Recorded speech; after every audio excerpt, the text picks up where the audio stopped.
Welcome, my friends, to the Quantum Shamans presented by Moshe, the Ministry of Shamanic Healing and Integration, bringing you insights into the spiritual secrets of the mind and the universe around you.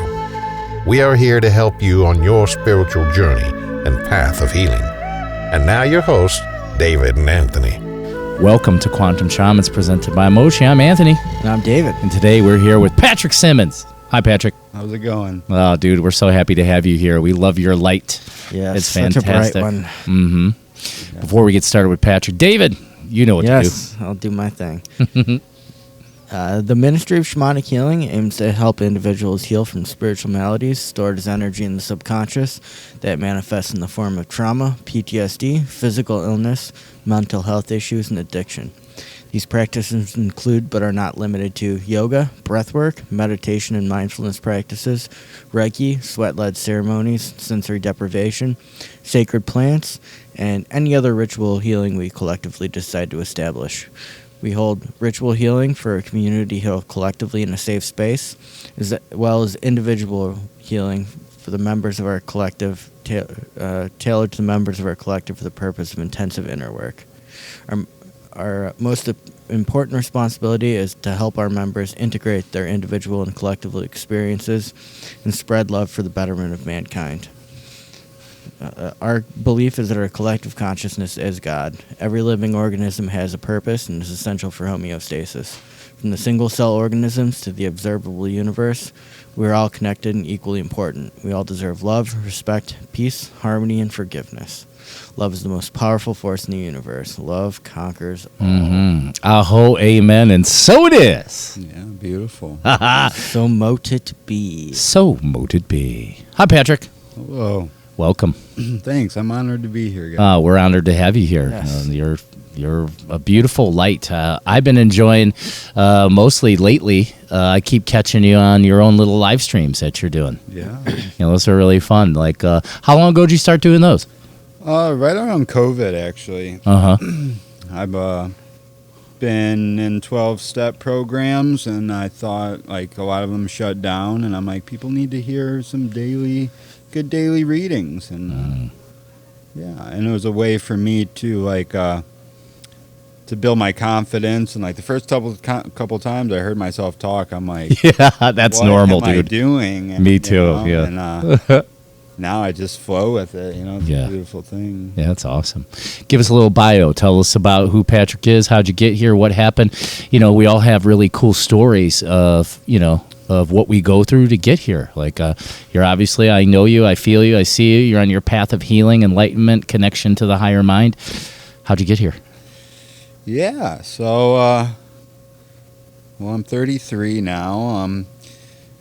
Growing up was kind of rough and stuff, and I definitely took to a lot of chemical alteration to relieve my angst about the world, and yeah, and I guess that was the catalyst mainly for my healing. It was like 2014. I was in and out of jail for like 4 or 5 years, and I went to like this rehab facility, and I call them guideposts. Certain people I meet in my life who helped me on my spiritual journey. And there's this beautiful older woman, Shamiqua, and she gave me a book, Be Here Now, and I read that, and it really blew my mind wide open. And that was the start of my I guess like I do value and want to be enlightened, so my path of enlightenment, that was the beginning.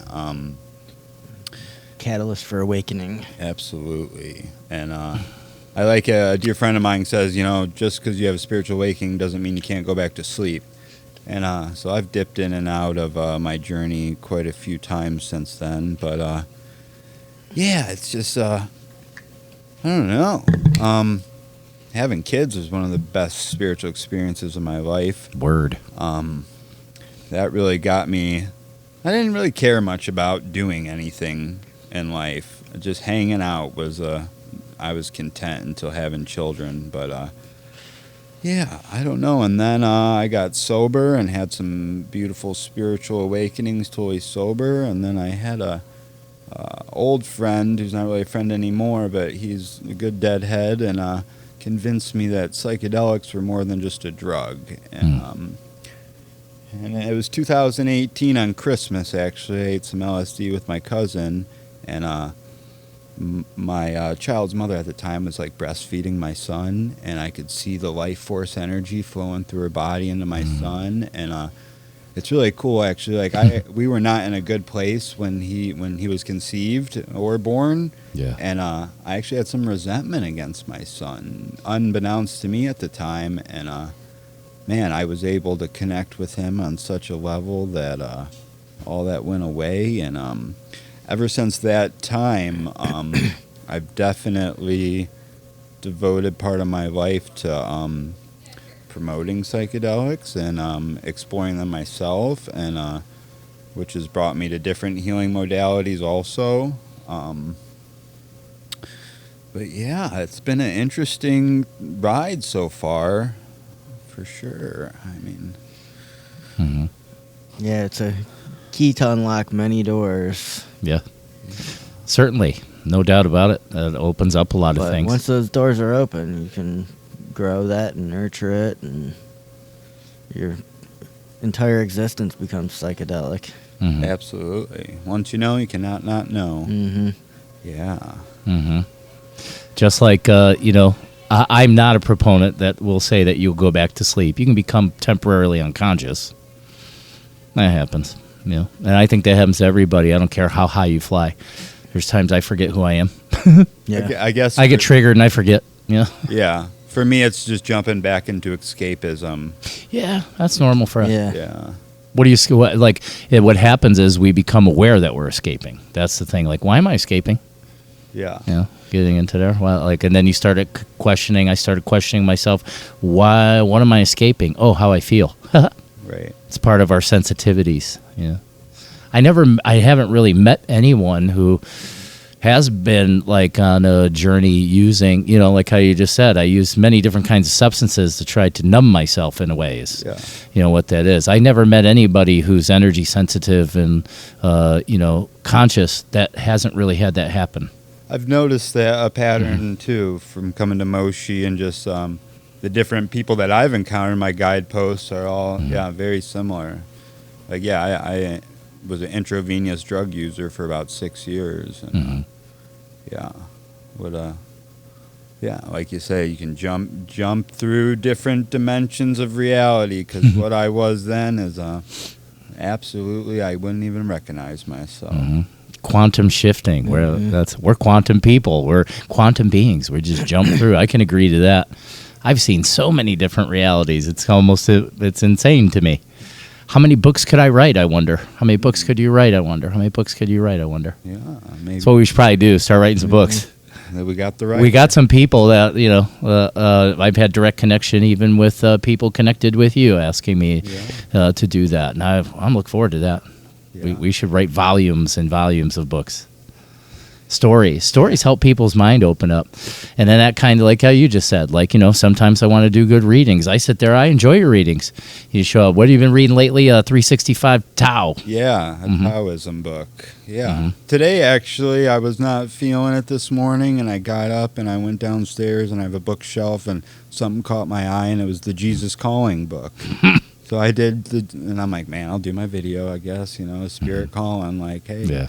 And, I have a couple different books I go through, because I don't adhere to one religion or one thing, and I just, different perspectives. I value different perspectives on everything. So, yeah. Yeah, I love all the books because they have many different perspectives, but the perspective really is just language. It's using different language to say the same thing. Yeah. I feel like it's a repetitive energy or vibration that happens.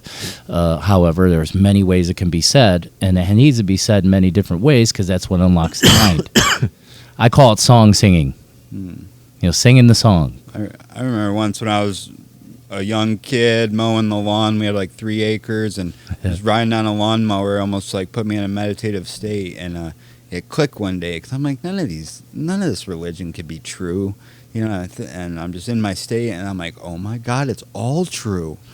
And there's been pivotal moments like that in my life, and ever since I'm meeting you guys, it's really cool, because I think, you guys are shamans. That's a super, in my mind, a high, that's like I would like to say that about myself, but I'm still skeptical. But like I used to play Magic the Gathering, this card game, and I remember there's just like certain things that stuck out to me. Like I always made a shaman deck, and just different. I mean, the universe is always throwing clues on where you're supposed to go, and I've been dodging them for a long time. Yeah, and we all do. Yeah, and it's what a beautiful thing it is to take a step back and look at the path that has brought you to where you're at, because it's just There are no mistakes. And, I work with people all over the world, and I train lots of shamans and everything. I'm fully aware that that's what you are. Oh, You're- 100%. because shamans just, a lot of people put lots of ideas into the word. What it means really at the depth is one who knows. And that knows your consciousness, knows it's there, knows that's what a shaman is the one that knows their consciousness. Another way, a way it's been described to me that I really enjoy is one who walks the way of the master. And that master's you, mastering the self. So, I recognize you right away. I know right away, like, hey, that guy's shaman. I know that. I knew that right away as soon as you popped up in my reality. I was sitting there looking at you, trying to figure out, well, where do I know him from? Because that happens to me when I run into people who I have close energetic connection with. I'm aware I know you in other realities and stuff too, but I was trying to do I know him from this reality? Have I ever hung out with him before? He looks really familiar, feels really familiar. And I was sitting there trying to figure it out. And I'm like, well, stop trying to figure it out. It's supposed to be here. I can tell. I can feel it. So when you say that, it makes so much sense to me. And that's it's our vibrations that bring us to each other, because it's that rise. It's talked about in like ancient ideas of the rise of the rainbow tribe of people, and we're them. That's who we are. The second coming. Absolutely. Yeah. That was something at one of the Moshi meetings I heard you say the rainbow tribe, and I've never heard another human say that in person. And man, I went home and I cried a little bit because it was so beautiful, because like I have struggled with trying to fit in, or You're right. I always felt like an outcast, or everyone's different, and and it was around that same time, 2018, that I discovered that prophecy and looked into it. So I was like, wow, I'm home, finally. Yeah. I'm home. Welcome home. Yeah. I get it, man. Totally. I mean, I've spent my whole life trying to fit in, creating false versions of myself so people could accept me, because I've always been very sensitive. I just would hide it. I would cover it up and use it in different ways. And, this didn't start in 2018. This started when we were born. Absolutely. We were born into this being. That's and then everything got into substance. Yeah, and everything's a story, so that way we learn how to, without our story, we don't ever get here. Absolutely. And then we wouldn't be able to appreciate this. Yes. We'd be able to appreciate, wow, I can find freedom in my mind. Doesn't mean we won't struggle sometimes. Right. And that's okay. I accept it. I want it to come in. Like, bring it here. Bring it. And when it, and it happens, sometimes in the moment, you're like, why is this happening? And then, I realize, oh, that's my ego mind. And my higher mind comes in and goes, hey, everything's all right, right? Like, yep. So what's it teaching you? Yeah, good. And that's how we continue. Like, I feel like always we're all growing all the time. And that's what I love about it. Like, I don't look at something as like, okay, I'm a shamanic priest now. I don't got to do any work. Right. No, man. That means I got to do more. Yes. That's what it means. And I think that the people we're around and everything we're connected with and growing into, I think that's a big awareness for everyone. Because there's people that have been on spiritual paths for a long time. Though I meet people that come to me like, well, I've been on a spiritual path for 35 years. And, because what happens is early on, sometimes people have, a spiritual awakening, and they think that's it. Oh, I'm aware now of my ego and my mind. No, that's just the first step. Then after that, there's many layers of ascension. Yeah. As we're stripping away the layers. The layers of conditioning, of past. And for me, lately, it's been lots of subconscious programming comes forward. I'll watch my behavior, and I'll be like, what's that coming from? And then you can, because, some of it you don't remember. You don't have a memory of. And then you can begin to extract that memory by following the frequency. Like, oh, I feel something in there. What is that? What is that making me think that? Why do I think that? Yeah. Yeah. It's amazing. But yeah, to me, I already know who you are. I already know, like, yep, that's you. You're a shaman. I mean, where you go and how there's just words. Like maybe you'll train and become a priest, like I am. But I don't really hey, this is my identity. Right. I'm a piece of living source, just like you. Yeah. Those words are for people that are looking for a particular thing. Like, you're like, hey, I just know this guy. His name's Anthony. He says cool shit. Yeah. Right. Some people are like, I'm looking for a shaman. Like, okay, I'll be that for you. And for now. Yeah. I don't want to create. Yeah, that's the whole thing. Like, I'm into no ideas. Like, I don't want to create like a cult. Right. I don't want people to follow me. I want people to learn who they are. And anytime you put words on things, you almost limit it. Yeah, and I mean, we're here to empower people and help them remember. Yeah, because that's how we actually all grow. Yeah. Like the old paradigm is the idea of like trying to create, I don't want followers. That's not what I'm looking for. I'm looking for more leaders. I want to create more leaders because it's through leadership how we can change the world. And that leadership is self-leadership. Yeah. Not leader. I don't want to lead other people. That's not what I want to do. That sounds terrible to me, if anything. That sounds frightening. Like, no, thank you. Like, I'd rather just show you who you are or help you remember who you are. Because as I help people remember who they are, I'm remembering who I am. Yeah, and they take that medicine and help others remember. And it's just systemic. The mycelium grows. Mycelium. Mm-hmm. Which is a beautiful organism, absolutely. Yeah. It's us. What could you say about it, Patrick? Talk about mycelium. I feel like there's something coming through you. Say something. Yeah, well, through my journey, I've definitely, mushrooms have been a major role in so it took me a long time to find anything I really cared about. And I'm just super fascinated by mushrooms and mycelium and all the healing properties that all different kinds of mushrooms have.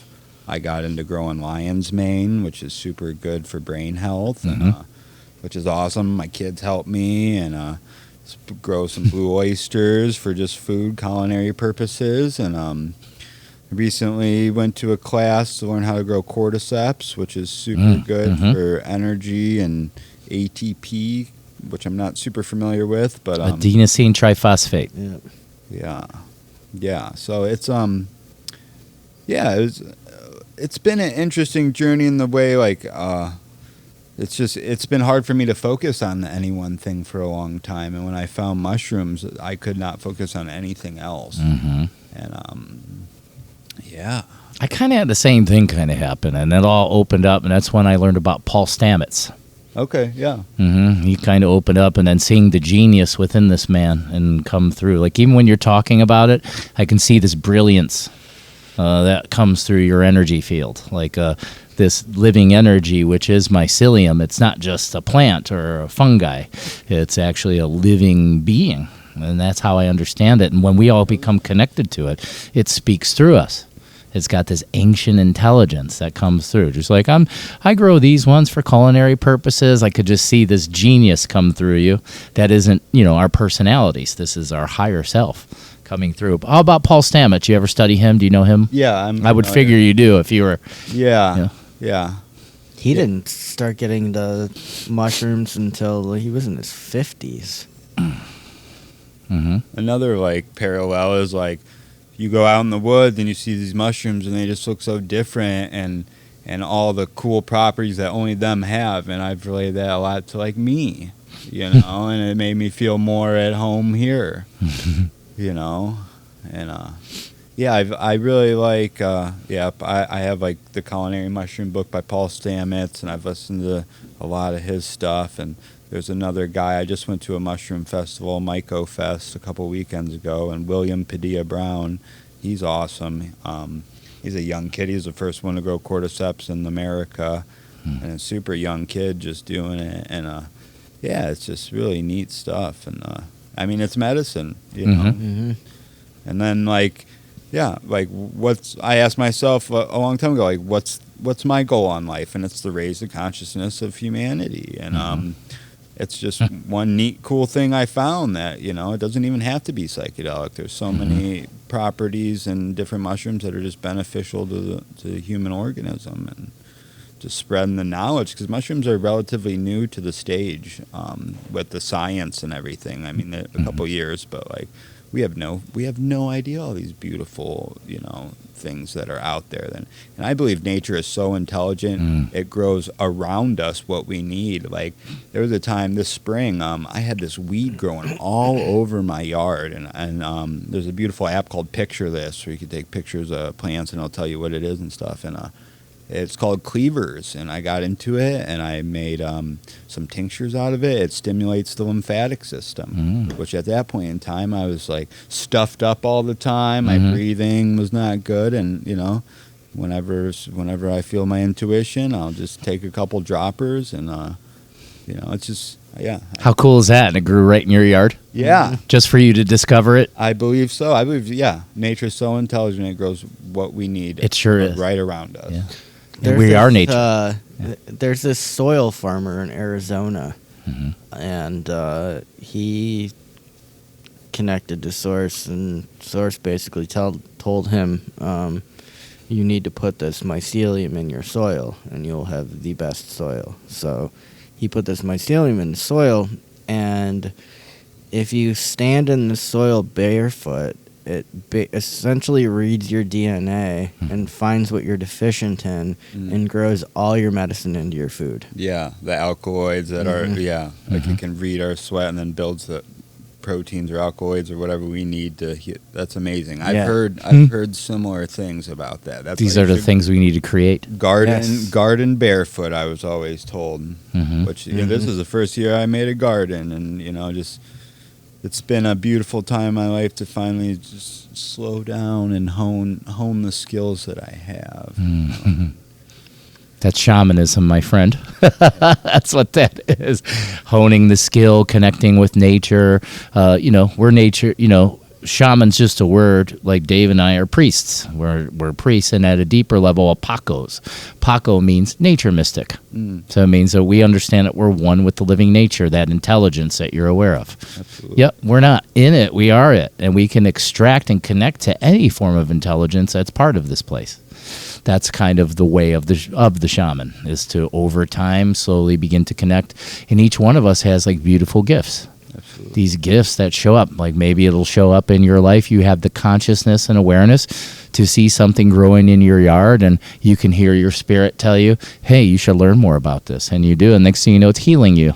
Yes. And maybe someone else, right? Absolutely, yeah. That's amazing, by the way. That's a great story, man. Yeah, it's really and I just love having the kids out there with me, and we go, there's so many edible plants too. Like me and the kids will go out in the woods and find plants. And do you know a lot about that? I don't. I want to learn more. Yeah. So, I want to learn more how to forage. So I am very new to it, but there's like I said, there's Picture This app has helped me tremendously, and I got like a little. What's the name of that app? Picture This. Picture This. I've been using something called Seek for a while, but There's I'm looking actually for something one new. built right into your photos on your iPhone. If you have an iPhone, Okay. you go and you take a picture and then like hit an info button, and it shows exactly what the picture is. Yeah. So me and my kids spend a lot of time in nature. So Picture This. yeah, I'm super new. I mean, the ones. There's like little flowers called Virginia Spring Beauties, which pop out in the spring. You can eat the roots, and I'm not super familiar. The more, it's all about balance. A lot of times I've been working. Summertime's my working time, so haven't been out as much as I would like, but that's part of the process. And I have a feeling we're going to be spending lots of time out in nature as we go along our journey, man. Yeah. So, and I totally want to learn like more about, because I know there's so many things around us that are totally edible and probably even very nutritious, because I can feel that truth. I just don't know how to recognize them, and I want to learn more about that. I've talked to Dave about that. I was like, we should learn more about foraging in case we want to go escape in the woods for a while. Yeah. Because that's a shaman thing, Sometimes we just disappear and go do something else for a while. Yes. And then that would be a fun thing to do. Like, hey, let's go run away in the woods, see if we can survive for a couple weeks and not take any food with us. Maybe we'll take some just for emergency. But other than that, we'll see if we can forage from the land.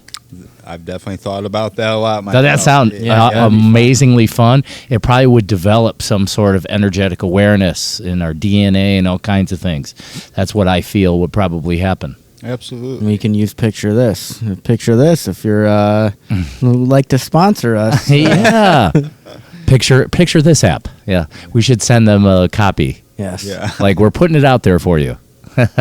They're like, we don't Be want happy shamans to using promote it. you. Maybe Yeah. I'll get free subscription. Yeah. What else, Patrick? Tell me some more. I know you have some other gems, some other experiences that have happened or are happening. Tell me about those. Tell us, So, everybody. So something interesting that has been like synchronicities that have been happening for quite some time for me is like, and I don't know what it is, but I actually on my way here I was thinking about it because you've brought up a lot of ancestral things lately and lights, man, like street lights. Sometimes I'll go down the road, one goes out, right back on. As soon as I go under it, they're going out, and I don't know. That's super. I always just feel like I'm being watched over and blessed by whatever. I try not to put names on anything. I get it. Higher dimensional beings, I call them. Mm-hmm. Yeah, it's just so cool and interesting. And I get a lot of number synchronicities on license plates or, all kinds of stuff. And it's I don't know. It happens sometimes super frequently, and then it'll go away for a little bit. But Waves. yeah, Mm-hmm. and it's I like since there's been a lot happening recently to me that would usually trigger me severely, Right. and I've been able to just kind of maintain my focus and not get so wrapped up in it, and things seem to be working out that way. But normally, I was in an 8-year relationship, and that's been about a year now, and I have 2 children from that relationship, and they're so beautiful, and it just, like you said, everything happens the way it's supposed to. But that was a super trying time for me. I jumped back into escapism for a little bit, and coming out of that is it was almost like the catalyst I finally needed to break free. Like, it's even like I've had a lot of doing things for myself. Like, I never put myself first for basically the majority of my life. And over the past 4 or 5 months, it's I first started like coming here and just going and doing different things for myself, and now it's just so automatic.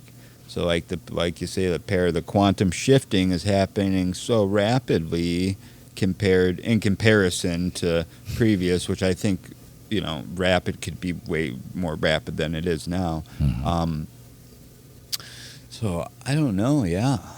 And I so many people I've told about the Moshi meeting, and I think about it, and it's so interesting to me because I knew about it for a while. And I kind of had to get myself right a little more before I was even able to come. And I'm like, I don't know. It's just it's interesting for me to think about. Even like with that 365 Tao book you mentioned, there's different. So quotes and books and music have been my biggest teachers in life, actually. Mm-hmm. Because I believe Source communicates my path of least resistance, and those have seemed to be that. And and like before, I was reading the Daily Stoic, which I love Stoicism, and that's basically, I think, what the United States is that philosophy is kind of founded on. And then like as I'm getting deeper into myself and more connected with spirit, I move into more mysticism things, and it's just which I bought that book when I was really tripped out on LSD I think I ate LSD every day for like a summer one time, which was half escapism, but half like realizing, it was all how it needed to happen for me. Mm-hmm. But, I don't know. And then, Yeah, I kind of understand mysticism as science or nature now. That's how it is for me. Especially because as I continue to develop and I can see, sense, feel, energy, I'm actually aware of the field that's around me. It's not like a guess. So, and I know I'm not the only one that sees and feels it that way.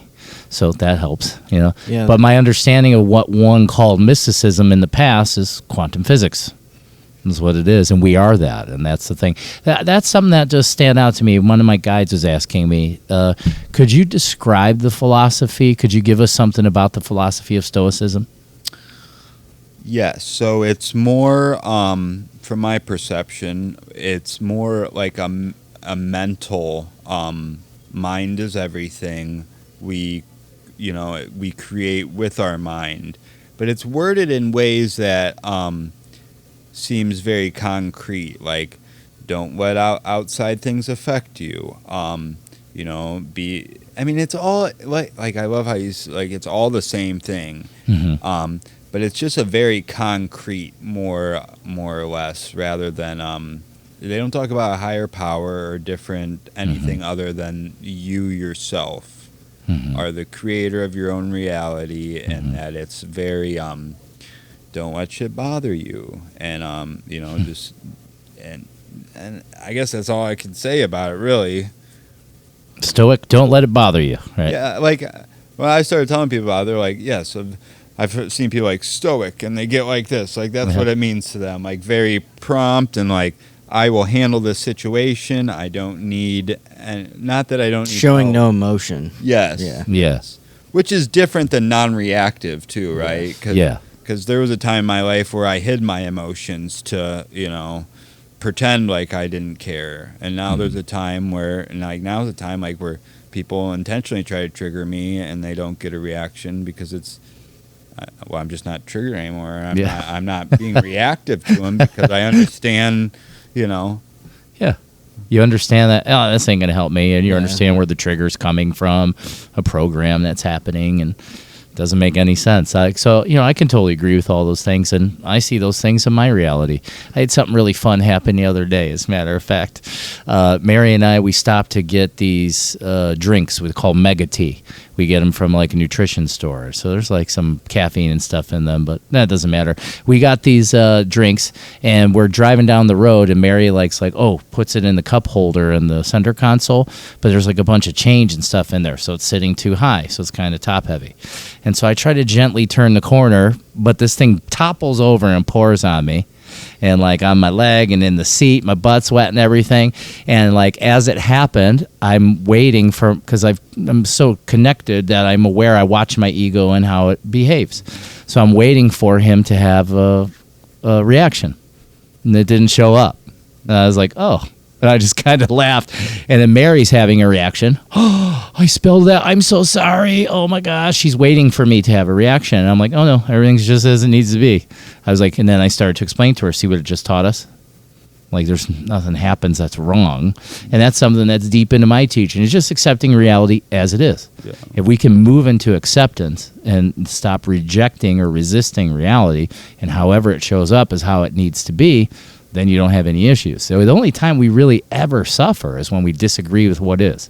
It's the only time I've ever suffered in my life. The should-hood shows up. And we call it the should-hoods the shit-hood. They don't tell me what it should be because that's not what it is. Because people say, well, this should have happened. Like, well, that's not what happened. Let's talk about what's happening. Yeah. Bring our awareness there. Like, okay, shoulda, coulda. This thing was there. It toppled over. It poured on my lap and everything, and it can't be any other way than it is. Mm-hmm. And I accepted it. And at the same time, I have the awareness to what is it teaching me? And it did. It showed me, oh, look, you're not having a reaction to this anymore. Good job. So then what it does is it reinforces the ego into a better behavior mode. Because it doesn't double itself. That happens to a lot of us. It could have been, it poured over, and then I'm like, oh, and get all angry about it and everything, and then recognize I'm having a trigger, and then the ego doubles itself. It's like, there you go, you're having a trigger. You're doing the same thing again. You're going in that circle. What are you doing that for? Starts judging itself and everything. That's usually how our minds work. Yeah. But, I've been through a lot of that over time, and I just watch. How its reactions happening. Like, I don't have to react to anything. And that's where, the Stoicism, I'm aware of generally what it is, and that's what I sense about it is there is a little bit of disconnect. Like, it doesn't honor emotion. Like, honor your emotion. When it shows up and you are sad or you are pissed or it is heavy, don't try to push it down. That's the thing that creates our trauma. Is we're not honoring, oh, it's okay I feel this way. Why do I feel this way? Why am I upset? Because I'm scared. That's why we only react when there's fear. Yeah. We can't have it like everybody. And it's funny when you tell someone that, like, well, do you recognize that you feel this way because it's fear? I'm not afraid. Well, I don't mean like Freddy Krueger's chasing you. I mean, like, there's a frequency of fear. Like, why did you get so mad that guy cut you off in traffic? Right. Because you felt like he took something from you. Yeah. Well, that's why. And that's fearful. But maybe that's not what happened at all. Maybe that guy cut you off in traffic so you can slow down and don't end up where you don't need to be. Right. You know, and that's really what we want to look at, is look at the flow of everything that's happening. The mind is always trying to find wrong. It could have prevented a car accident for further down the road. Right. And that's something that was brought up in our retreat when we went. Our teacher brought into us something I completely agree with. Let's not waste time finding wrongs. Let's find what's right. Because all of it's right, actually. The only thing that makes it not's our judgments, right? That's like one of my mantras I've had, and it was from a small book, Zen and the Art of Happiness. Everything that happens is the best possible thing that can possibly happen. I love that. And it's, yeah. And I'm like, at the time, I was actually in jail. I think I was like 19 reading this little book, and I'm like, this is a load of crap. But if I could just believe this, it doesn't matter if it's real. I could be happy all the time. And then that's what's real. Yes, which is something I learned later on. Yeah, my framework of belief is what creates my reality, 100%. Yeah, it's funny, that car story with the change and stuff, and how you took the turn slow. Like when you were talking, I'm like, yeah, I would have probably like laughed too and been like, well, you knew you took the turn slow on purpose, so why didn't you dig the change out? You know. So, but. Right. Well, it was set up just right, because I saw the turn coming. I saw her put it in the cup holder. I'm like, that's probably not going to stay there when I'm turning. But meanwhile, I have a steering wheel in this hand and my own drink in this hand. I'm like, well, I can't really do nothing about it, so I'm going to just try to take it easy. And it's like, you know, it seemed unreal. Like, even though I tried to escape it happening, it's like spirit went and smacked it over on my lap. I mean, the lid didn't come off. It didn't like totally drench me, which was pretty cool. But like, it leaked all over, and it was like in the bucket of the seat. And I'm just laughing. Yeah. And Mary's confused. You know, like that happens sometimes when I'm non-reactionary, because earlier versions of me are highly reactionary, because that's how I was trained in my childhood. I grew up with extremely reactionary people that react to everything in this really profound way. And so I think I thought for a long time, well, that's how it has to be. You have to react. Like, you have to disagree with your reality, and then that way you have power over it. But no, it doesn't work that way. You just put yourself in a hole. But yeah, I could have did something totally different. Like, I didn't expect it to tip over. Right. Like I said, like I could tell that, hey, I knew it right away. This is really purposeful. Like something, it felt like just like something smacked it into my lap. Like, oh. And then like I stopped for a second. I'm driving. I pick it up and I put it back in there. And I'm like, there's no reaction at all. I didn't have to stop and watch it and then try to talk it down. Like, there's just no reaction at all. And then what that does is that opens up an awareness within the ego mind. The ego mind then has more confidence. Because that's what this game is about, is helping the ego become confident. Because otherwise it keeps trying to resist everything. If it doesn't have anytime I don't have confidence is fear. Right? There's no reason not to be confident. I'm confident in everything. You just said it before. Everything is the best thing that can possibly happen. That's the first step in programming the mind into confidence. 1 is saying it. 2 is agreeing to it. 3 is experiencing it. So I got to experience that truth. And I keep experiencing that truth, because I've had someone recently pass away leave their body that was very close to me, something that potentially could have been very triggering to me. Not triggering at all. Actually, I find it to be beautiful, and it's a wonderful thing. I respect the flow of nature and what the idea of death actually is, which is illusory. You know, it's a little different for me because I talk to spirits, you know, so that changes. And for someone that can't see or can't talk to spirit, they don't see it. It's a limitation, and they think they've lost something. That's why we get so upset when it happens. I've lost something. You know what I did? I looked at, wow, I had a lot of great interactions with this person in my life. You know, and that's the part I'm going to hold on to. Even if I couldn't see spirit, I would hold on to that part. It's amazing how we have this neuroplastic mind. Yes, absolutely. What else can it do? That's why I always ask, what else can we do? You know, I can heal myself. If I can take myself from terminal illness and pretty much being in a consistent stage of rage, even though I didn't understand that, and I can come to here and feel very peaceful with whatever happens and be healthy, what else can happen? You know? Right. What can we do as a collective? That's what keeps driving me, is in that collective, growing this collective. New people, new energies show up. Like, we're here and we're starting to converge and come together because we're oneness, is what it is. And we recognize each other. Hey, I recognize your frequency. Hey, I recognize your frequency. And as that happens, what can happen? We can create coherence across a whole cross-section of human beings. And then that's how a new world can be created. That's that rainbow tribe thing. Absolutely. It's interesting. When I first came and met you, I was extremely triggered by you the first couple I bet. interactions. And I'm like, but, you know, I've learned to look at my triggers and identify and see what's going on. And it was like, I think it's so beautiful how some of the terminology you use is so effortless for you. I've been saying we should change death to transcend for a couple years now. And it's just super cool to, like, hear you guys talk. And that it's so natural coming out of you guys, which is foreign for me and all my other aspects of life, which I'm seeing fade away as well. But yeah. Language is a weird thing. Yeah, I work on that a lot. I'm trying to work on my language because I'm aware that I trigger people. It's because I flat out give you straight information. And for some people, that comes off in a certain way. When you're really, because I just translate is what happens. Spirit comes to talk, and I have a connection with Spirit where I don't need anything sugar-coated or talked to in some roundabout way. So I'm trying to filter it through my healed ego. I'm using the ego as a loving tool to be able to, how can I reroute with this information that's coming in as not to trigger Patrick? But also I understand that if I trigger you, I'm getting you to think in a new way. Yeah. So that's healing. I think I've heard you talk about that before, and it's almost like I've heard a quote a long time ago, and I don't know who it is, but you should look at everything that triggers you as a jewel because that's where the work lies. And so I don't know that. I mean, you do what you feel you have to do for you, but I don't know that it's necessarily, I think we talked about that maybe last week too, is like, I think as long as I'm authentic and it's coming from the heart, I'm not responsible for other people's triggers. That's right. You know, straight up. No, I mean, if your intent is triggering them, then that's a different hold heavy. some responsibility. That's a different. I never intend to trigger anyone. Right. Yeah. But, you know, some people are so authentic that their presence even triggers people, you know. And I've experienced that in my life. I'm sure. You know. Yeah. I'm sure you scare the shit out of some people. Absolutely. Yeah. What is this guy?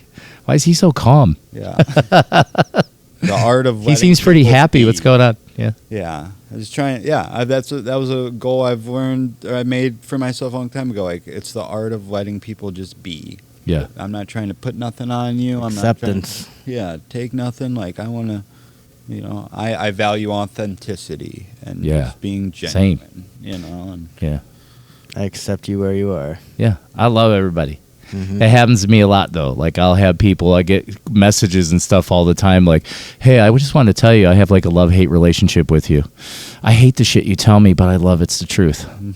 Like, that makes sense. Or, like, you've grown on me. I really hated you at first, but now I understand that you're telling me the absolute truth. The strongest truth I've ever had, because no one else will tell it to me this way. Right. Yeah. And But it all comes through me training me, because I have a very, very powerful ego and a very, very powerful conditioning of my mind. So I had to learn ways to get in there, to get beyond it, to go beyond the blockage that was there. Learn how to send in information. It's all. That's really all this is. It's all frequency moving. It's all everything moving around. But what we'll do as we continue is I'm always working at trying to tune my instrument to do it even better. Like, can I do this better? Yeah.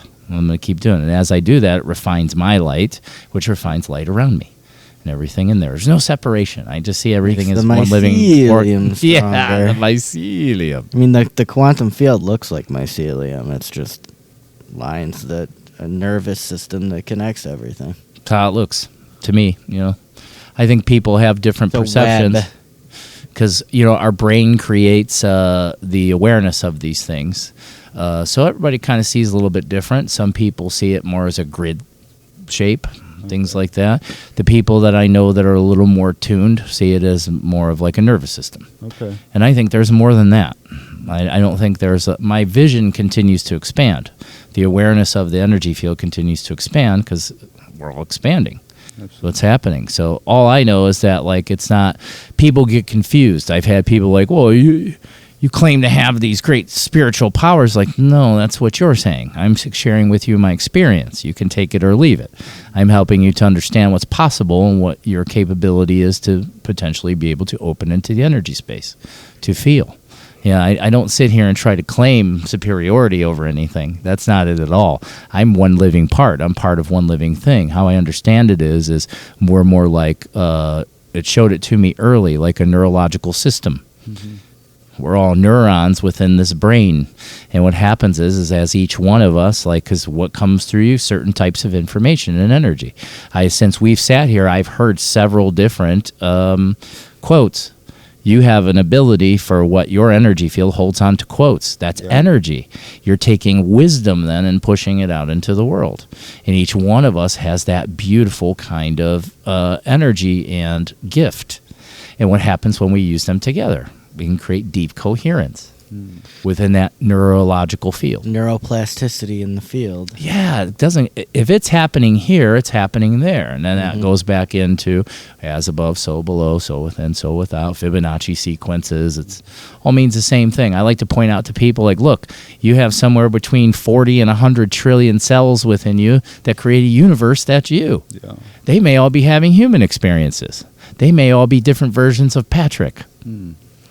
Right? And however they vibrate is how your community, your universe perceives itself. Because you are a living universe. Absolutely. You sitting here and perceiving this reality, that's a universe that's being perceived. Mine too, yours too. Everyone else too. So we are the living multiverse. That's how I really understand this at the deepest level. I agree 100%. I've been saying we're all equal parts of the whole. Mm-hmm. Right. I don't look at a homeless person or something someone would judge someone as being less than. I look at them as, hey man, I got to be honest. I've learned from things earlier I would have judged people of not being good enough are some of the greatest human beings I've ever met. Yeah. Some of the best energy has come through people who, like, society would deem as broken. Mm-hmm. Addicts and things. I've met amazing people who before I would have, my ego might be like, some bitch is a loser. Right. That's what would happen. No, man, that's not true at all. It's living energy is all around us. Yeah. And I think contrast is what I love that word, by the way. Things that happen that might be perceived negative at the time is our biggest, like, it helps me fine-tune what I want. Me viewing what I don't want or contrast helps me fine-tune what I want. And my higher self, as soon as I view something I don't like, my higher self already knows and is there where I want to be. And it's my emotional guidance system that my higher self translates through me to get me to operate more towards that reality, I believe. Yeah, I mean, our hurdles are our larger, biggest catalyst for growth. I mean, if we're not experiencing difficulties, we're not growing. Mm-hmm. We're just the key is as we grow, we'll stop seeing any difficulty. We'll just say, oh, look, another opportunity. Mm-hmm. Yeah. Like when the thing poured over in my lap. Okay, there's no longer a reaction happening from my ego because it trusts the higher mind. I and me have a close relationship, and now I can just look at what it's given me. Now I don't even see anything wrong anymore, right? That's eventually, and now what does that keep doing? That keeps continuing and growing, and before you know it, we're living and creating a world where conflict and resolution become the same thing. This thing that shows up as the conflict, we don't have to blame people, cause a war, all these things, fight about it. We'll just say, okay, there's no one to blame. Or, okay, this happened. How do we fix it? Now what do we do? How can we make this better, do you think? Okay, let's focus on that. We live in a world currently right now where it's ran through media and all kinds of things. It gets people upset. Like like it happens. Like I was looking at a post in a forum recently, and someone posted that evil is a state of mind. Well, for someone that's still in a third dimensional mindset, they're like, bullshit, I see evil every day.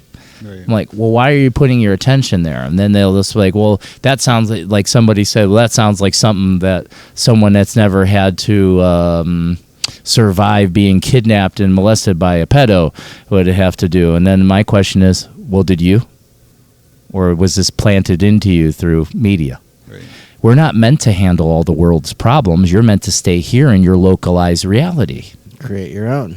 But that's what's happened is I'm not saying there isn't things out there that are shameful and shouldn't be happening. But again, I won't use that word freely because I'm part of creation. I understand all that happens has to happen even if it's painful. Right? We choose our realities before we get here. I know that part There are too. opportunities But the for hard growth. part is trying to help a third dimension mind release. Stop putting energy into what you don't want to happen. Mm-hmm. You know, we do that, like just living, just pushing out energy into what we don't want. Did you see that? Where's the outrage? Let's do that. Hey, man, wherever your attention goes, your energy flows. Absolutely. You're living energy. So if I'm going to put my energy somewhere, I'm going to, instead of sitting here, because even just ideas of what people call compassion. Say Patrick stubs his toe and he hurts his toe. And I'm like, oh, poor Patrick, he hurt his toe and blah, blah, blah. Like, I'm feeling all of that pain. I'm not helping him change that. I'm adding to the torture of what's happening to him. I want to look at like, oh, he hurt his toe. How can I support you? Right. You know, that's what we need to kind of move into. Like, how do we support each other? You know, I'm not going to sit here and worry with you. I'm not going to sit here and talk shit about other people with you. That's not going to happen. I'm going to talk about more like, well, how do we support each other? How do we support it? How do we create a better world from the inside out? Yeah, what's the solution? Yeah. Mm-hmm. Yeah. I hope you don't stub your toe, by the way. I don't think you're going to. Well, if I do, it'll be the best possible thing that can happen. You know, it's the best possible thing that could happen right now. Probably me take a pee. So, I've had visions of, like, we had a DMT ceremony one night, and it was our one of our friends' first time, and like he was trying to describe where he was, and like he couldn't put it into words, and like I picked up on the frequency of his thought, and it took me right there, and I was able to Google a painting that that Alex Gray did, and it was the exact place he was. I saw it. It was like, wow. mm-hmm. We're of the one mind, so that makes a lot of sense. That Yeah, as we evolve, eventually we we'll won't. just be able We're to not going to need to talk eventually. Throw frequencies back and forth and communicate that way. Language won't be a thing. Yeah, think like flocks of birds, schools of fish. Ease. Yeah, there's so many. You know, that's the intelligence of nature. We are intelligence of nature. We're just disorganized. We're not broken or anything. We're evolving Yeah. as we're meant to. We are the most adaptable Incoherent. thing here. We can do anything. That's why we're sick and have problems and everything. We're not using our ability to adapt, right? Doing things like going out in nature, breathing, cold baths, climb a mountain, you know, so on and so forth. Use your intelligence Push that's ourselves. been given to you to look into something like how, you know, each one of us has things that attracts us to it. Like Patrick was talking about the mycelium and the plants and nature. And I can feel when he begins to talk, I can feel through him that there's a deep love of nature in him. Yeah. That's beautiful. Yeah, he knows he is nature. Yeah. Let's wave our hands. We're just talking about how we know we're nature. Absolutely. That's another, like a medicine journey I had one time with LSD. I was walking by my van. I had a big Astro van, big windows, and I saw a reflection of myself, and that was the first time. I mean, I think I was new, but I looked like an animal of this earth. You know, not just a human in my clothes looking fresh. You know, it was more like just very animalistic, and I could feel that I'm of this earth. Yeah. You know? I love that. Sometimes I look in the mirror and I'm like, wow, you're a really awesome ape. Yeah. And I'll tell Mary, I'll come out like, hey, you know, we're awesome apes. She's like, I agree. It's cool being an awesome ape. I love the stoned ape theory. Oh, Yeah. McKenna. Yeah. I mean, it's, you know, that's nature, right? So it like doubles the size of our brains to... Right, and that would seem like it's accidental, or of course not. It isn't. It's all purposeful. created early neuroplasticity. Yeah. Absolutely. I think there's more to it, though. I have awarenesses that we're also have been biologically altered and things like that. We're part of the living cosmos, not just the Earth. We're everything put together. So even things that most people would call extraterrestrials and things like that aren't like what the government and the movies and what people are right around the world are thinking right now. No, we're surrounded by them all the time. Correct. Just in a frequency we can't Right. visibly see. Right. Most of us. Most of us. But there's plenty of us that do, and most of the people that have historically have been locked up. Yeah. Because they don't know what to do. They don't know. They don't have a community. They don't have a Moshi meeting to go to and be like, hey, something really amazing happened to me. Am I okay? You're totally okay. I've seen that too. Instead they're like, oh shit, I can't tell anybody. They'll think I'm crazy. And then they go to the doctor, and the doctor, they pull out their book and they say, yep, you're crazy. Here, have some of this. Right. We're going to shut off your frequency so that way you can't see anymore. Yep. And then the whole time that's historically what happens. Yeah. And it just pops up somewhere else. It shows up then as like actual mental, like a disability, because now it's non-coherent energy. It's not running through a program of coherence. But we're meant to become coherent, and we're doing that. Yes, we are. With the intelligence of the earth. To me, that's how I understand. Early on, I understood mycelium and psilocybin as it's a key way. I understood right away. I could see Spirit was showing me how psilocybin plugs into certain, let's just say, receptors. We'll put it in that kind of context. Biochemistry plugs into certain receptors and allows a flow. Soon as I started using them, I was aware, I was already sensitive enough and had the awareness that I could feel both hemispheres of my brain talking to each other. I could feel the vibration in my corpus callosum, and I loved it. I knew what was happening right away. I'm like, this is neurological training. And that's why how I kind of, my whole medicine way is centered around nervous system, because this is how you perceive this reality, through this thing. This vehicle has this ability to sense all kinds of things far more than we've been trained it to do, because we haven't used its ability to adapt. How does it do that? By little feeding it, giving it more, read more, then take in that information, apply it into your reality, see how that changes. It's creating a deep intelligence far beyond just this mind and what this thing thinks. This whole thing is a brain. And beyond that, it connects into everything else. Open into the bigger living brain. energy. Yeah. The intelligence of the cosmos is what we are. Look at the big brain on Brad. Yeah, look at the big brain on Brad. That's one of my favorite movies, by the way. Too. Yeah, no doubt about it. Pulp Fiction stands out there. I mean, I think we were talking about this the other day. Just Quentin Tarantino films, period. Yeah, he's such a good channel. No doubt about it. What would you say? That's a cool question. What would you say is your favorite psychedelic or your favorite psychedelic experience you've had? Everybody has one. Yeah, for sure. I personally like LSD the best, but I think my biggest I've done LSD, psilocybin, ketamine, and small amounts of DMT, but never a breakthrough experience. But was on psilocybin, maybe like an 8-gram lemon tech, and I felt like, kind of like you were talking about, I felt like my DNA was being read, and like my ancestral history, like way before even time. I do believe in kind of stone ape theory and also genetic modification of other beings, and yeah, I definitely have presence of beings under that state that I can visually see, which I don't get without those.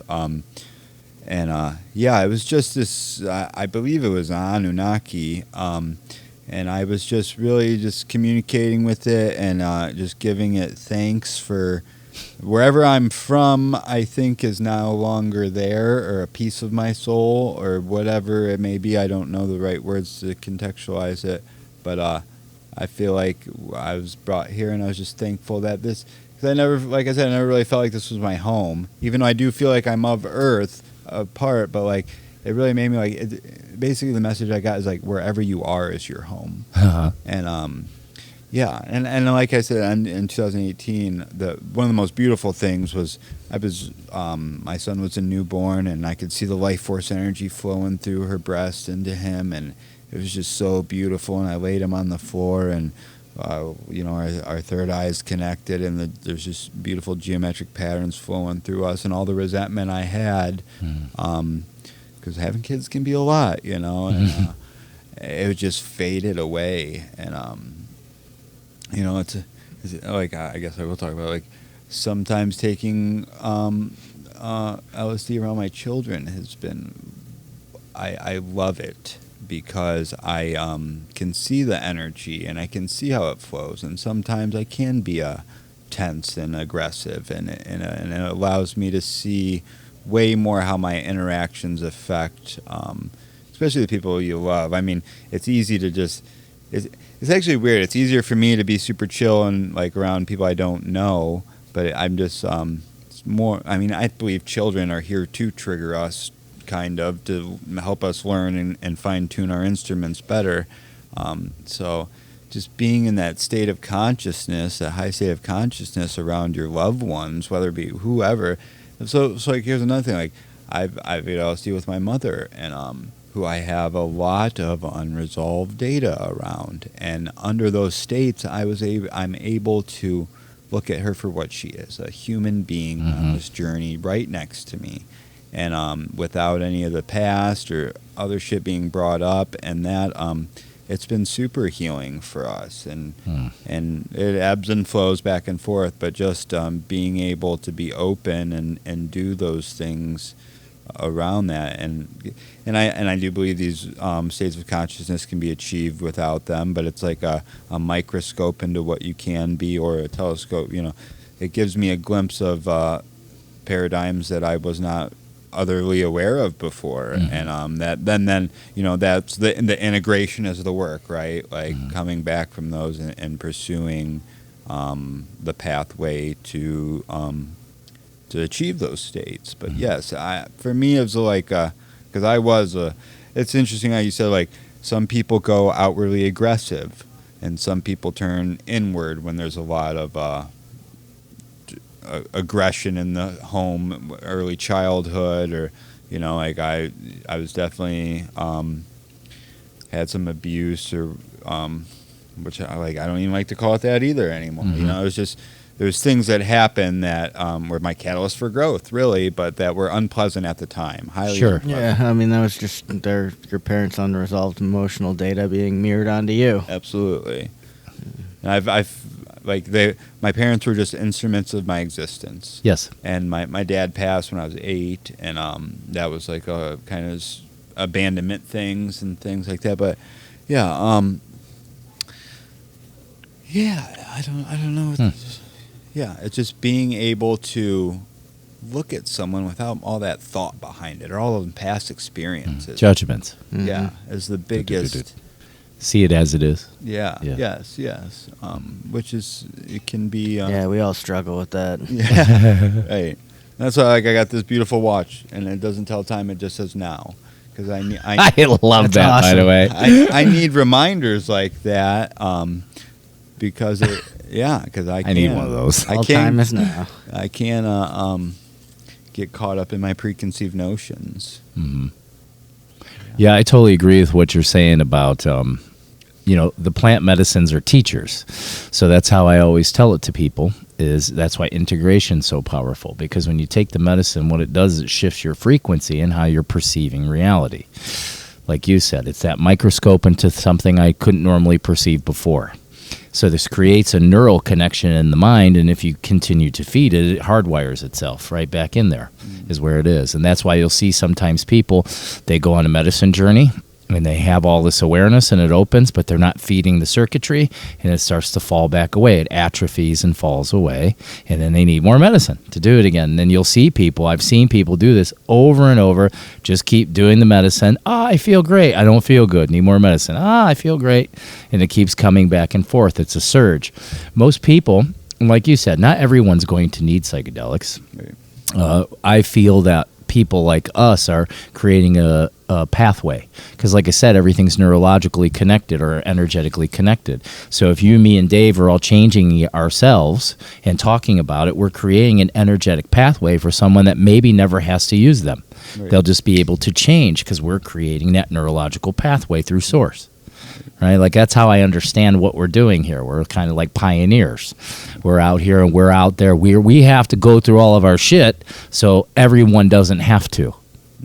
Right? We're creating, because you'll see that. I've met people who just go through like a vast awakening.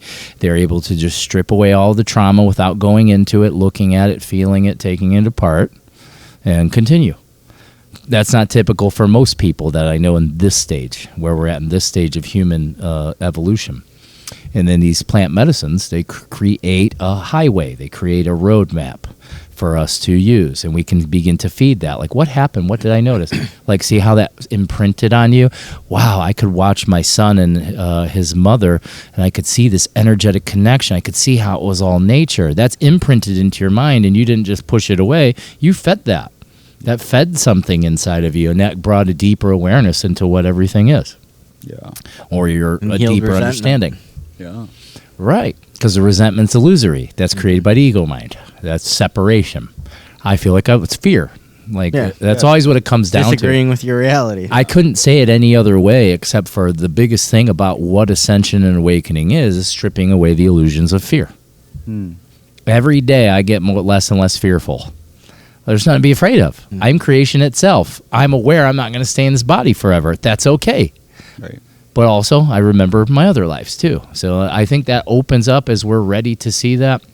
It all starts to open up, and we start to see what most people call, I don't really call them past lives because all time is now. Right. So it's just alternate frequency realities. And then well, what does it matter? Like, well, what it does, it helps bring convergence. It brings all the energy together. Just like we have 3 levels of being. We have a mind, body, spirit kind of thing happening. And you got to train all 3 of those things. You can't just read a bunch of books and practice spirituality and then eat like shit.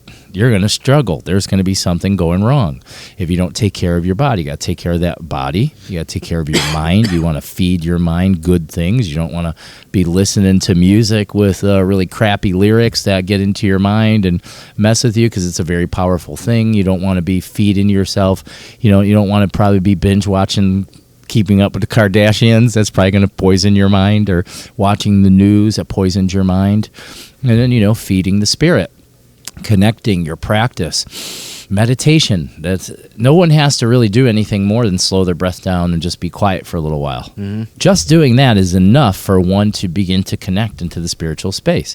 And then after that, more stuff begins to grow because spirit starts to guide you. Starts to say, hey, you probably don't want to eat that. Eat this. Hey, you should probably go exercise. Go out in the woods. Go touch a tree. Everything, your communication, the true intelligence of who and what we really are begins to return. In another way it was shown to me, return of the spirit. It's when our spirit starts coming back. What's the thing that made us want to get sober? Right? Sobriety is not the opposite of addiction, by the way. No, I was tired of living in hell. Mm-hmm. Absolutely. We realized what was happening. Getting sick, being sick and tired. Yeah, and what is that? That's your spirit coming back, because not everyone has that. Not everyone has that epiphany that comes to them. There's many people that don't know what's going on or how to leave. Or you become complacent in the misery, and it becomes the norm, and then it doesn't feel like misery anymore. It's just the norm. This is how it is. This is how I survive. Exactly. But that's our spirit coming back that says, hey, like for me, it was out of nowhere. I had this awareness, like, I should take a break from drinking for a while. Like, I drink too much, and maybe I'll just take a break. But that was my spirit talking to me, because it didn't say, you need to quit drinking now, because I would have totally rejected that. I'm like, nah, whatever, dude. I'm going to go have a beer. Shut up. Like, but my spirit, my mind, because it's a thought that comes in. Thoughts are energy, and spirit can talk to us through our thoughts. And a new thought I've never had before was, it didn't say quit or anything like that. It said take a break, because it knew that would work for me. Like, I could do that. That sounds easy. I'm going to take a break from drinking. And then some days pass. It knew already what to do. Enough time would pass, and then what would happen is it would become a competition in my ego. And my ego said, well, shit, I made it 3 weeks. How long can I go? Oh, I went 3.5 years. And after 3.5 years, something in me said, I think it's time for you to try alcohol and see, this is when you go from this. It was my test to see if I still was an addict, if I had no control anymore with the substance. And so I was like, okay, I'll do that. And then so that's what I did. I went out and I had a couple drinks with my uncle, and it felt like a totally alien thing. One, I didn't really like it. This doesn't feel good like it used to feel. That was the first thing. The second thing I noticed is I had complete faculty and awareness of my emotions, which used to be something that was very difficult for me. Right. I would either be super happy, which was most of the time a highly happy drunk, and I'd be very generous and buy rounds for everybody at the bar. I'd spend hundreds of dollars. I just want everyone else to be drunk and happy with me. That's how it kind of was at that point. But that all kind of just changed and went away. But what it was my spirit coming back to me, and that's what drives people to want to become sober. And that's something I'm really focused on now in this time. I work with a lot of people that went through recovery, who've done 12-step programs. And often, I don't think 12-step programs are bad. I think it needs to be upgraded. I think it needs to be changed and revolutionized. And what's that going to take? People who've recovered themselves. Because as long as you stay in the 12-step program, you're recovering. Mm-hmm. So you're never free. Yeah, I mean, the program was established to graduate from and Right. find your bliss and find your path. I will have to say that it's the people in the 12-step program. If you read the text, it clearly states you recovered.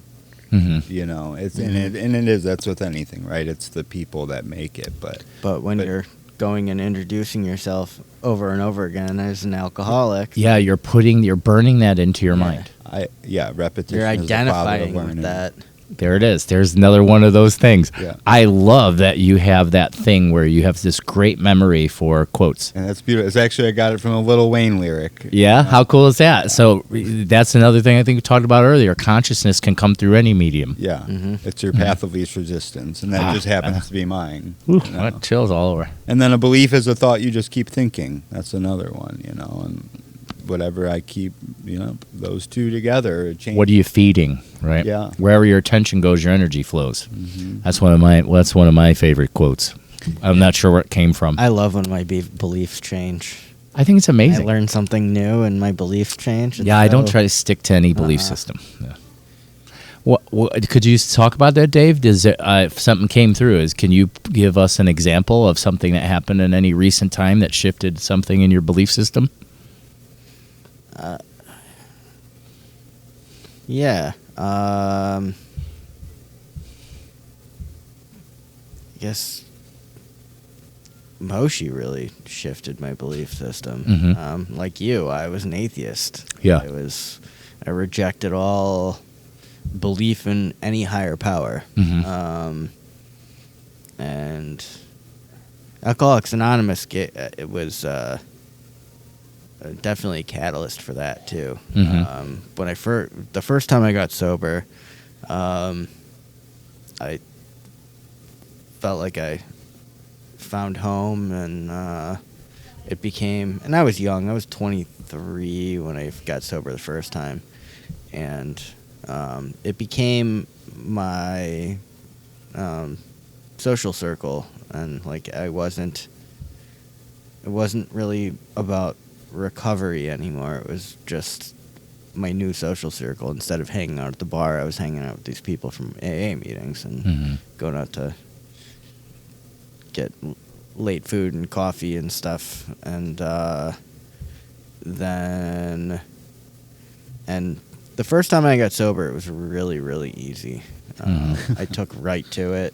I went to rehab for 2 weeks and came out a completely new person. And it was so easy. And then I found my community, and then I had a job change, and I wasn't able to go to the meetings I was going to anymore. Mm-hmm. And these people who I spent 5, 6, 7 days a week with, not a single one reached out and said, "Hey, are you okay?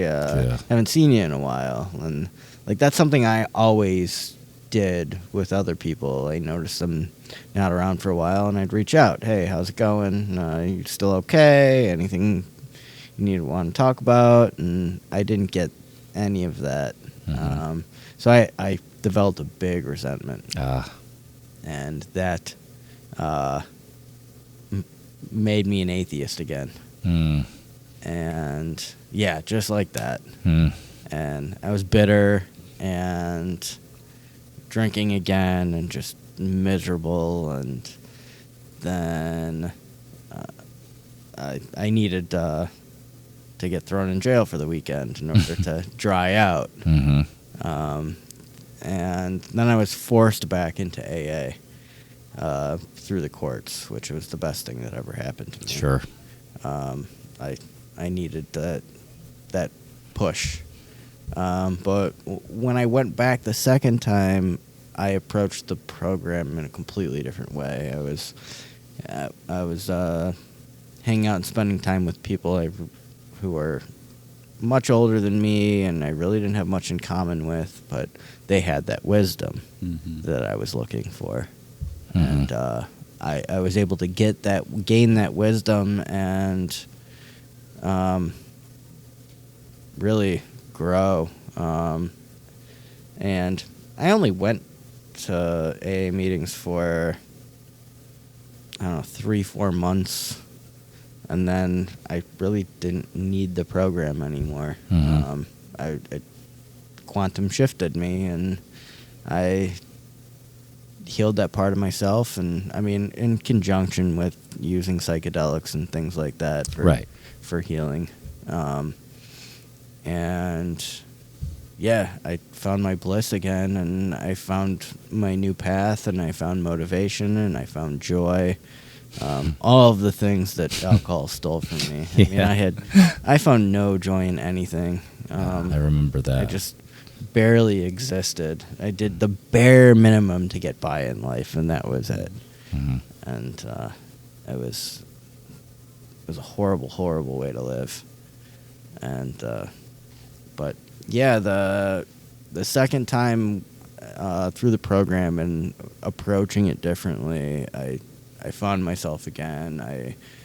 I felt that higher power again, and yeah, rest is history, man. Like once my head got clear, and LSD was responsible for that, healing my brain, so I could think and put together sentences again. Yeah, everything's been different. I feel unstoppable. You are? Yeah. You are. True story. Limitless. Yeah, I would say, because I generally have psychedelic experiences with cannabis. Oh, yeah, me too now. So I would say that was my first real opening and changing of my neurochemistry and the way that my brain was working, was after I went on my break, and then it was like 5 months into my break, I started to have these awarenesses of cannabis. And in my earlier times, I was a vodka and cocaine guy. So I didn't want nothing to do with weed. That slows you down. I didn't want none of that. I didn't want to slow anything down. Because I was on prescription speed for 11 years for ADHD and all these other things. So I enjoyed speed, and I would never trade to cocaine use. I never say it was bad. I mean, some really bad shit happened with it, but some of my most clear and conscious thoughts happened while I was on large amounts of cocaine. I could feel and connect to God in a way, and all the other people around me would be totally different than me. I'd be sitting there, I'd be calm and everything, and the other people would all jaw-jacking and waiting for another line. I'm just like, wow, this is amazing. Like, this feels so good. But I would say it's the cannabis for me is what really started to change my mind and start to take me away from ideas, from my addictions, from all sorts of addictions. Like all of us carry more than just those kind of addictions. There's all of us even now. All three of us right now, we still have addictions, things that hold us. It's being aware of that. It's not. The thing is not to look at them as something bad.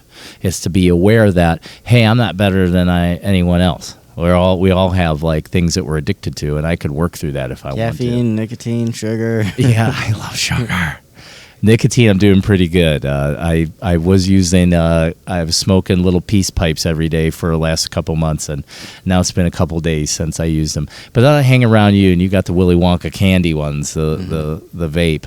But I'm like, yeah, I'll do that a little bit. But Nicotine isn't inherently bad for you. that's true. It's the delivery system. Yeah. That's true. That's true. The delivery system I was using probably not the Nicotine best, especially has a lot of beneficial sure if it's used properly. components. Yeah. Yeah. Probably not good for you Neuroprotection. when you're blasting off on your bar when you're in the middle of the gym. No. Combusting anything is not healthy. Well, I'm going to disagree to that with as far as cannabis because I've done the research. So I would agree to most every other thing except for cannabis. And what the research I've done has shown is, and I know a lot about this because I've recovered from terminal lung disease. Right. So cannabis is a vasodilator. It's also a bronchodilator. It can open up the bronchial tubes. So they'll use, if you go and just do the top of the line like Google kind of search, it's going to say, combusting anything in your lungs is very blah, blah, blah. But if you go and find the deeper research where they study people who have been long-term smokers, you know, I don't mean like Snoop Dogg and Willie Nelson, like smoking all day, every day. That's probably not going to be good. Like I did that for a while and I didn't feel too good. Like if I use, like even if a couple hits at a time is enough. I can only get so high. You know what I mean? Otherwise I'm just smoking to smoke is what's happening. But through my research, what I found out is that the benefits will overpower and outweigh any negativity, any poor reaction that could happen in the body if it's, you're using it. And this has to be measured after like past the first 90 days, 3 months. So it's usually those first 12 weeks or so. It's after that, and if a person continues to regularly smoke, they won't have any adverse lung conditions happening, just due to how the endocannabinoid system works with the lung system. And I can tell you, I pretty much, I smoke weed every day. I use cannabis still every day. I've been using it every day since 2015. I took 3 days off in 2017 because I was in the hospital. And then, which was really amazing, I started having my first shamanic visions after that little tolerance break. It was pretty cool. But yeah, I still use it every day, and I don't have any issues with my lungs really at all. And like I said, I had terminal lung disease, so I had severe problems with my lungs before. So yeah, I will agree on all other accounts except for cannabis. There could be other things. I haven't studied those. Cannabis is an interesting one for me because I've stayed stoned most of my life, and I actually just recently stopped, maybe about 2 months ago now, because I was using it as escapism, and I have a fear surrounding it because I know. Well, and here's another thing: like I don't think any drug is bad, whether it be meth or hair, whatever. Any list of them, like it's just how it's used. How it's used. Yeah. But yeah, it's interesting because I do believe cannabis is a beautiful medicine, and it's helping a lot of people. And I still have fear surrounding it because I've stopped and gone back, but it's always when I'm feeling really good. You know what? I really don't need much of any external stimuli to, it's inward out. But so I guess I tend to go back to it when I'm looking for that escape. Yeah, I think that's typical because it can be used two ways. It can be used in a form of escapism, which is how most people use it. I use it very much because I don't even consider it a plant. I consider it a spirit. Okay. So it's for me, like when I roll a joint, it's like a spiritual experience. Like I sit there and I am praying to Mother Sister Cannabis. She's actually the first nature being that showed herself to me. So it was my first interaction with her. So since the beginning, I've always used it in kind of a very ceremonial way. Okay. Not just like, I need to get the fuck out of here kind of thing. Like it's always like I usually I get out my joint, or that's usually how I like to smoke. I'll just have like 2 or 3 hits of it, and then I'll come back to it later if I want to, or the next day or something. And then that's what I do is I call in the medicine. So I'll hold the joint in my hands, and I'll call in Mother Sister Cannabis. I call you into this beautiful, beautiful medicine. May you combine with me, connect into my energy field, and take me into my highest parts of my mind and being. Something like that. I'll have a prayer with her. And then by doing that, I'm making this sacred connection. And then now I'm using the medicine in a very loving way. And I sit there, I savor it. right? So, Yeah. but I've worked with a lot of people who are saying what you're saying, and if they start to try to do that, so next time you're called to it, try to remember, oh, I can use this very sacredly. And what you'll notice is now you're not escaping. Now you can learn from her because your mind's not in the way either. Because I notice when you're telling me that, the other frequency I'm hearing is you feel guilty that you're using it. I'm escaping. I'm bad boy. Yeah, no. So you can say, this is beautiful, and I love me, and I love the plant. You know, that can be very powerful. Yeah. Just a shift in perception. As soon as you said that, I 100% makes sense. Using with intention. Yeah, because other medicines I do, and that one I've just chosen not to in the past, and I can obviously see the difference. Yeah, adding sacredness. You can make anything sacred. You can wash your toilet in sacred space, and it becomes something totally different. This is something I consistently try to do instead of just having my mind running while I'm doing, we drive, and what do we usually do is we just think. So what happens, I try to become very present, feel the steering wheel in my hands. I can feel the road under the car, the way the tires are moving, the engine, the wind going by. I become very present and open, and when you do that, it becomes very sacred. You can feel the sacredness, because everywhere you're going and everything you're doing is a blessing. Absolutely. You sitting in the chair, the clothes you're wearing, the microphone, what we're doing, you're blessing the space around you because all is blessed, and so are you. Right? And if we think in that capacity, it's so beautiful. Everything gives me large amounts of gratitude, of this energy of gratitude, because all I can see is the sacredness of everything around me. And I think that's what I'm always talking to people about is their practice. Your spiritual practice isn't just, and your breathwork practice isn't just when you sit there and you focus on that. Your true practice is when you're in your just normal awareness. Can I find the sacredness in everything? Can I become aware of my breath and let it just be slow? Can I make it 5 seconds in, 5 seconds out, and just kind of it just starts to happen and become aware of the sacredness of everything around me? Every time I just talking about it, it just starts to open up my energy field, and I can feel everything, and I can feel how it loves us, because it's us. I think I was talking about today on my live stream, I was talking about how ADD, something I used to have to be medicated for and seemed like a problem, that's energy sensitivity, because it's thoughts. It's incessant thinking. Where are the thoughts coming from? They're energy forms. We're connecting to them through our vibration.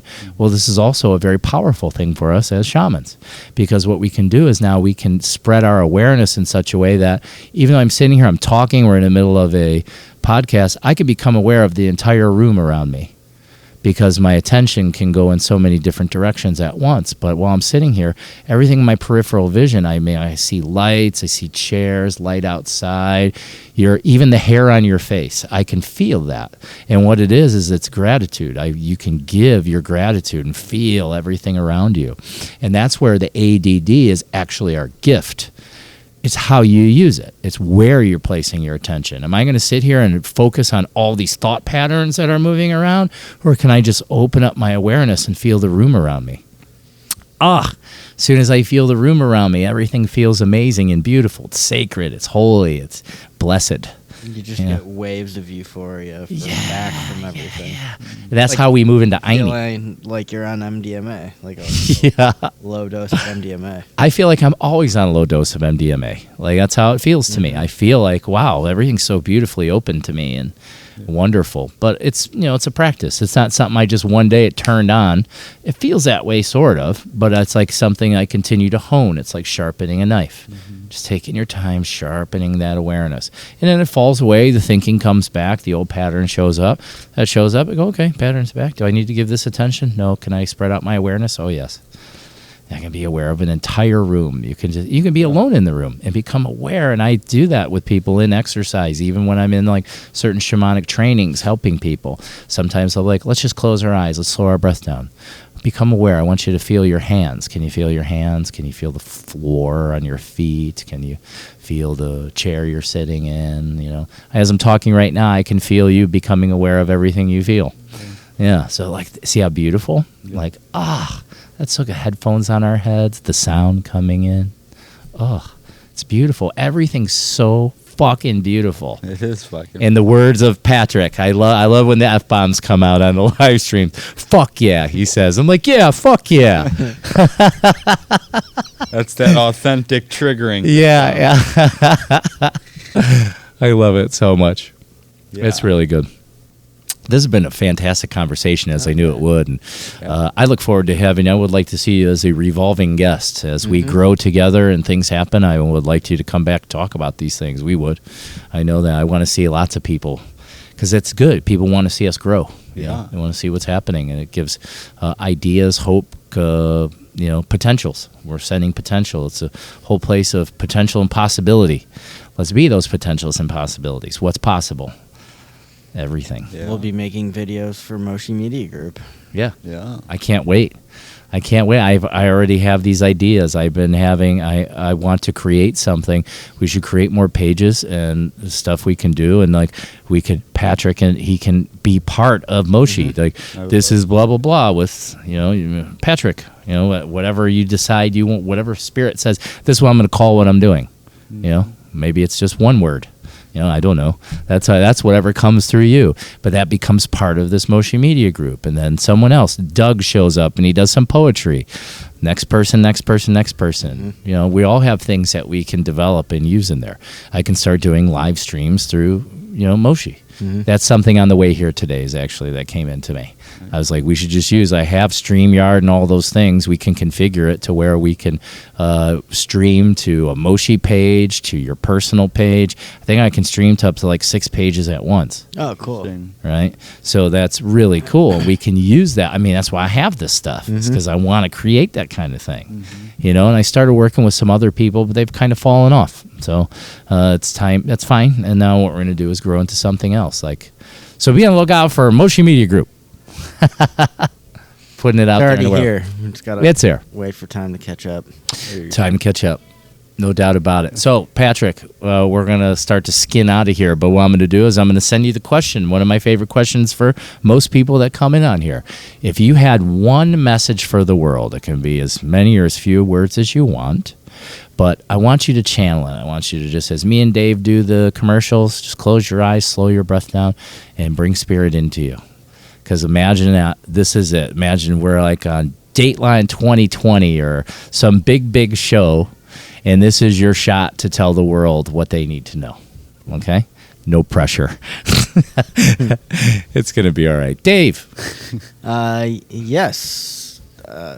Visit us at moshilove.org. We have some of our podcast episodes on there. Well, one of our founding members is a very talented filmmaker. Shout out to Mo Taylor. Mo Taylor, Brain Dagger Films. There's some wonderful documentaries on there that are very pertinent to everything we talk about. We'll have more updated schedule with all of our events and things like that. We have a Moshi meeting every Sunday at Sacred Waters in North Olmsted at 30111 Lorraine Road. And that starts about 1:30 every Sunday. It's a wonderful discussion group, so much good medicine. I'd love to see you there.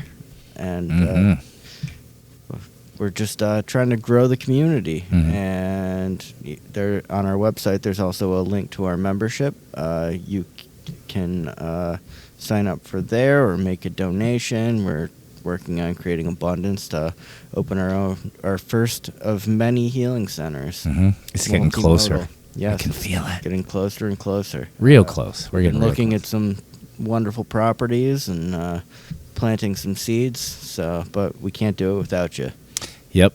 Together we create miracles. That's really the truth. So also check out either one or the other or both Sacred Waters Kava bars. If you never tried Kava or Kratom or what else, there's Blue Lotus and many other things. You Kana, cacao. Oh, wonderful medicine. Yeah, and then plus on top of that, you can come on up here. You can talk to me and Dave and hang out up here, and Patrick might be up here. Come on over and check that out. Also, check out thepositivepineapple.org. We got lots of things going on, lots of different events and things where you can come out and hang out with us in the community and do some sound baths, some breath work, some meditation, lots of fun stuff. We even do some events here twice a month. So check us out. Check that out. Mary does some events too. If you're looking for a women's group, you can check that out. Check out Morning Breath. That's a live stream I do 2 days a week, Tuesdays and Thursdays, 8 a.m. It is recorded, so you can watch it anytime. Check out our YouTube channel, The Positive Pineapple. I have lots of breath work and energy work and more videos to come. I have lots of ideas lately that have been coming through, and I want to create. I'm in the mode of creation. I also want to send out to there if there's anything in particular that anyone would like for us to talk about, or particular guests you would like us to find, or if you want to be a guest, reach out to us. We want to hear about you in the comments, and also talk about in the comments, talk about what we talked about here today. Let us know what you think. Let us know how you feel. We're open to everything, even criticism. We love it. Helps us grow. Yeah. Isn't that beautiful? So now what we're going to do is we're going to bring our awareness back to Patrick. Patrick, if you wouldn't mind, if you could extrapolate, if you could put out some verbiage. I know there's some that are going to flow through. Yeah, absolutely. My one message that I could get out to the world. Yeah, absolutely. It's, you can only love someone as much as you love yourself. So change starts with the individual, and I know for me, when I take the time in the morning to care for myself and do the things that fill my cup, it overflows to the ones around me. So love yourself and make time to do the things that fill your cup. And I love you guys. Thank you, We Patrick. love you. Yeah, I've been loving you, Patrick. I love you even more. Watch you sit here and channel light through you. It's fucking amazing. That's what I'm going to say. Thank you so much, brother. We look forward to having you on. I look forward to this journey we're on. How exciting. Thank you, David, for opening the space and creating Moshi and all these things. We love you, and I'm so happy to be here with you both. It's awesome. Thank you. Thank you guys so much. Love, peace, and chicken grease. Bye. Love you. Bye-bye. Love you. Love ya. This has been the Quantum Shamans presented by Moshi with David and Anthony. We look forward to seeing you next week for more insight into who you are and your place in the universe.